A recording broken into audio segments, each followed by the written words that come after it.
Back to you, Vineet. Yeah, thank you for that insight.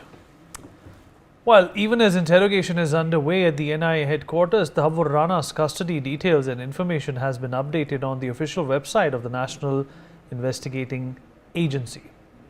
Javed Hussain, my colleague, is joining us live from outside of the NIA headquarters to give us more details about this. Javed, आज दूसरा दिन है investigation और interrogation और छानबीन का जो रुख है, आपको क्या लगता है किस तरफ जा रहा है और किस तरीके से आगे बढ़ रहा है? और सेंट्रल एजेंसी एनआईए ने तहव्वुर राना को अमेरिका से प्रत्यार्पण करने के बाद भारत लेकर पहुंची। कहीं न कहीं हिंदुस्तान और देश की सेंट्रल एजेंसीज के लिए एक बहुत बड़ी कामयाबी है। लेकिन उसके बाद ही सेंट्रल एजेंसी एनआईए की जो वेबसाइट होती है, ऑफिशियली वेबसाइट होती है, उसमें उन तमाम गैंगस्टर्स या बड़े आतंकी या वांटेड आतंकी जिनको सेंट्रल एजेंसी गिरफ्तार करके लाती है, उनकी डिटेल जो है वो अपने वेबसाइट पर बेशक मेंशन करती है, जिसमें तहव्वुर राना का जो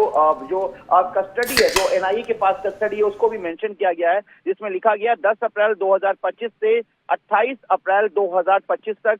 कस्टडी में है, एनआईए की कस्टडी में तहव्वुर राना। और इसके फादर का नाम, इसका एड्रेस जो कि at present kingdom drive Canada का था, वो मेंशन किया गया है। कस्टडी का जो पूरा एक डिटेल है, लोकेशन है, वो दिया गया है। और तहव्वुर राना वांटेड था, वो वांटेड की जो तस्वीर है इंडियन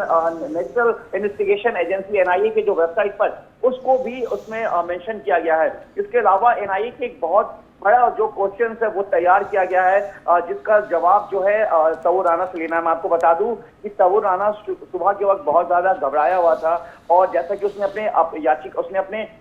अपील की थी सुप्रीम कोर्ट में, अमेरिका के सुप्रीम कोर्ट में, कि किस तरीके से उसे डर है कि वो मुस्लिम पाकिस्तानी है और कहीं उसे भारत अगर ले जाया जाएगा तो उसके साथ टॉर्चर किया जाएगा, उसके साथ मारपीट की जा सकती है, और मैं बहुत बीमार हूं, मेरी उम्र हो रही है, इसलिए मुझे अमेरिका में ही मेरे केस को चलाया जाए। लेकिन जो सुप्रीम कोर्ट अमेरिका है, उन्होंने इस तमाम याचिका को खारिज किया, और जो परमिशन ग्रांटेड करते हुए जो एक मोड़ था इंडियन एजेंसी की तरफ, वो उस तरफ पूरी परमिशन मिल गई। उसके बाद अब कल यानी कि 10 तारीख को तहव्वुर राना को लाया गया है। कई ऐसे बड़े सवाल है जिसको लेकर तहव्वुर राना से 11 बजे के बाद से क्वेश्चनिंग शुरू की गई है। और आपको बता दें कि पूरी तरीके से जो सेंट्रल एजेंसी है, जो क्वेश्चंस का एक पूरा जो समय रहेगा, उसमें जो एनआईए की तरफ से जो ऑफिसर्स डिप्यूट किए गए हैं, वही ऑफिसर्स जो हैं एनआईए के तहव्वुर राना से वो पूछताछ कर सकेंगे। इसके अलावा डीजी एनआईए ने अपने एनआईए के टॉप 12 ऑफिसर्स के साथ एक मीटिंग की है, जिसमें एक पूरा स्ट्रेटेजी तैयार किया गया कि किस तरीके से 26/11 मुंबई हमले में जिस तरीके से तहव्वुर राना को भारत लाया गया, और ये भारत के लिए बड़ी कामयाबी है, और कई ऐसे अहम सबूत हैं जो तहव्वुर राना से अब भारतीय एजेंसी को मिल सकता है। इसमें यह भी बताया जा रहा है कि 18 दिन की जो कस्टडी है, 18 दिन की कस्टडी में तहव्वुर राना को मुंबई भी एनआईए की टीम ले जा सकती है। लेकिन अभी शुरुआत में जो एनआईए है वो तहव्वुर राना से लगातार पूछताछ कर रही है। और मैं आपको बता दूं कि कुछ ऐसे अहम सवाल हैं जो इंडिया न्यूज और न्यूज एक्स पर उन सवालों को सूत्रों के हवाले से ये शेयर भी किया गया है कि जो लश्कर ए तौबा या हुजी की बात करें, या इसके अलावा अगर हम बात करें कि किस तरीके से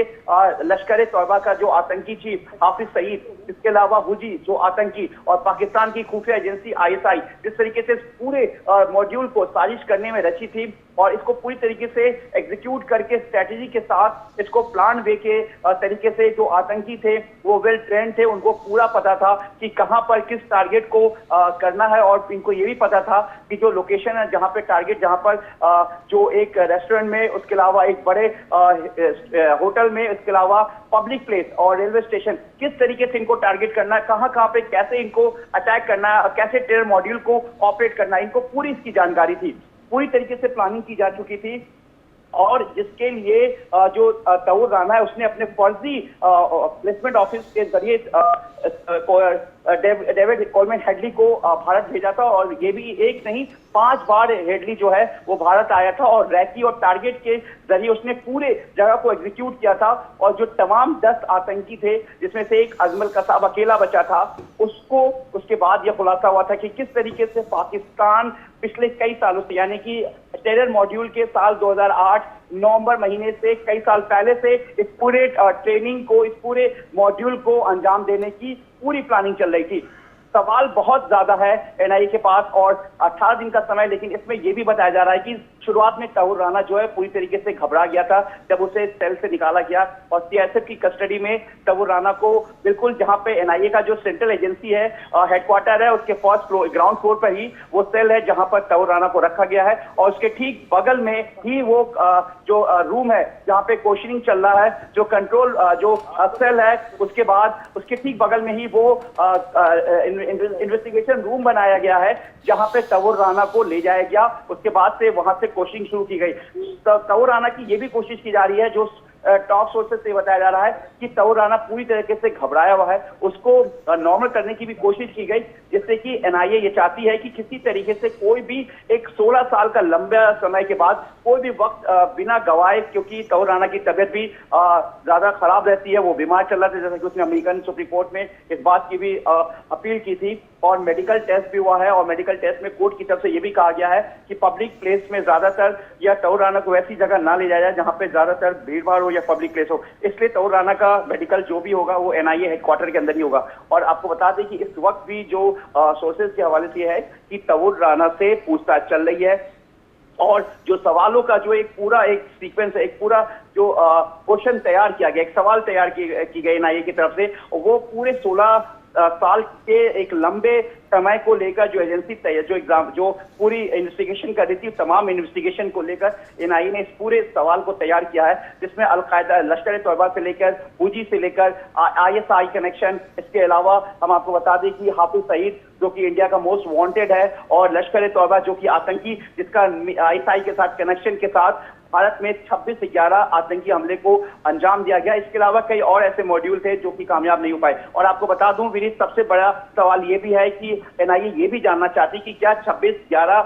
को जो आतंकी हमले को अंजाम दिया गया, टेरर मॉड्यूल को अंजाम दिया गया मुंबई में, क्या मुंबई के अलावा कुछ और उस वक्त ऐसे सिटी थे जहां पर इस तरह के टेरर मॉड्यूल को अंजाम देना था? क्योंकि उस वक्त के मौजूदा जो हैंडलर्स हैं जो तौर राना की मदद कर रहे थे, शायद या तो उसमें से कुछ विदेश भाग चुके हैं या वो भारत के बाहर जा चुके हैं, या जो भारत में हैं वो कौन लोग हैं, क्या वो अभी भी किसी दूसरे टेरर ऑर्गेनाइजेशन से जुड़े हुए हैं या फिर वो कहीं ना कहीं लश्कर तौबा और हुजी के ही हैंडलर के तौर पर काम कर रहे हैं? क्योंकि जिस तरीके से हाल ही के दिनों में भारत में एनआईए ने हाल ही में खुलासा किया है कि केरल के तर्ज पर ही अब जो राजस्थान में टेरर मॉड्यूल को पीएफआई और दूसरे छोटे बड़े आतंकी संगठन एस्टैब्लिश करना चाह रहे हैं, तो ऐसे में ये एनआईए जानना चाह रही कि क्या वो हैंडलर जो उस वक्त मौजूदा तौर राना के लिए मदद कर रहे थे, उनके स्लीपर तौर पे मदद कर रहे थे। चलिए जावेद, हम आपके पास वापस आएंगे। Well, it has been 17 years since the 26/11 terror attacks and 15 years since Rana was